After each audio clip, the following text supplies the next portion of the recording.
sa mga assignment ko, may make-upan po ako ng aking ate. Nandito nga po pala kami sa aming kubo para malamig-lamig din po.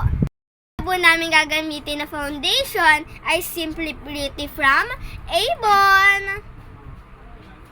Ano nga po pala namin gagawin? Isusuklayan po ako dahil hagar na din po akin po, kakabike rin po.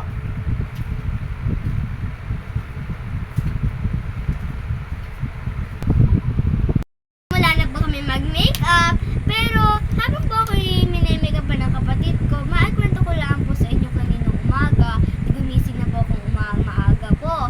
Hindi nakaligo na rin po ako. Tapos, nung mabalitaan po namin na wala po palang pasok, hindi ako po, dalis-dali na po nag-shirt po. Ay, gusto ko na po ulit tumulog. Daw po, meron daw po konting-konting mga abo na pupunta po sa atin. Siyempre po, baka po yung iba may mga asthma. O, diga po. Okay, so mamaya na lang po ulit ang chika. So, tapos na nga po pala kami mag-foundation. Sunod naman po natin pang makeup sa akin ay ito pong pangkilay. Ito nga po wala na pong brand at natagtag na po. Saan po kaya rin nabili ng aking kapatid? Ba't ka po parang kahoy na? Ito na po, kikilayan na po. Kasa na po talaga makeup pa. Tulad po nagsagala po ako, gaganda ka po.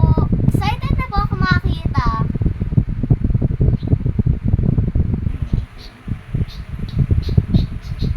Ito ay tsura ko. Pero gusto ko makamukha. Si Liza Soberano. Layo. Layo naman. Finish na po ang ating kilay. Susunod naman po, foundation po ulit. Mga kabeshi, nahihirapan nga po pala ako medyo magsalita daw ang aking singaw. Ay pag po ako'y nagkakasingaw, dalawa-dalawa po agad Ang lagi-lagi po nagkakasingaw po dito po sa tapat na to. Ang sunod naman po natin ilalagay sa lipstick po ay lip therapy. Ito po ay para maprotektahan ang aking labi.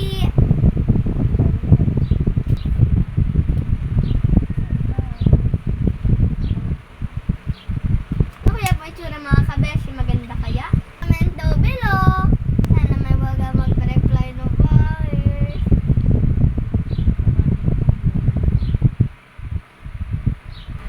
Hindi ako talaga nag-lipstick. Mahal na pag yung iba naglalag. Ano? Ano magagawin? Yeah. Ang nilagay nga po pala sa aking labi na lipstick ay Anya Matte Lip Stain. Yan po.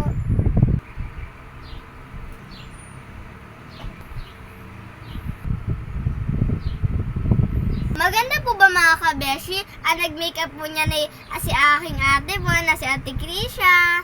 Ang nickname po niya ay Isay. Proud na proud Lagyan ko po ng sarili ko ng pabula ng ilong. Konti lang. Yan, para may nose. Nose na. Nose line. Pangkiling na to, gagamitin po natin yan sa eyeliner. Low budget.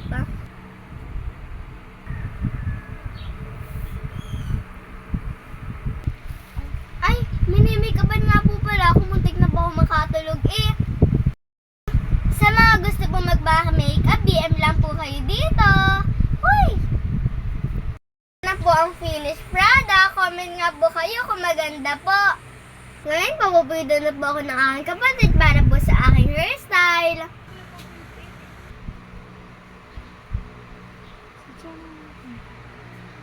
Lipstick para hindi po magtayuan ng ating mga buhok. Magbabos-bos muna po tayo.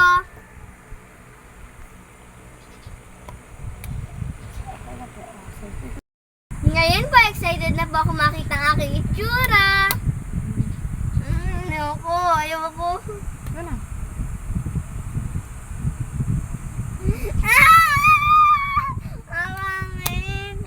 Bakit ba isa mo? Ano? Patingin mo. Pakita mo tsura mo kun.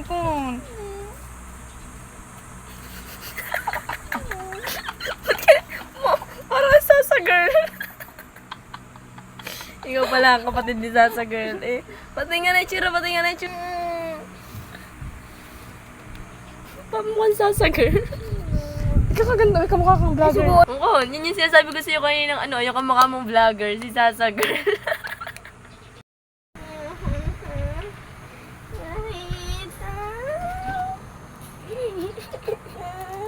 Ang ganyan sa book na yun, ano ba? Tunay na yan. Yun ang ganda babae, oh, yun, oh, yun, oh, yun, oh, yun, oh, yun, oh. Feel na feel pa kayo na yung pagpo-post, eh, ganda.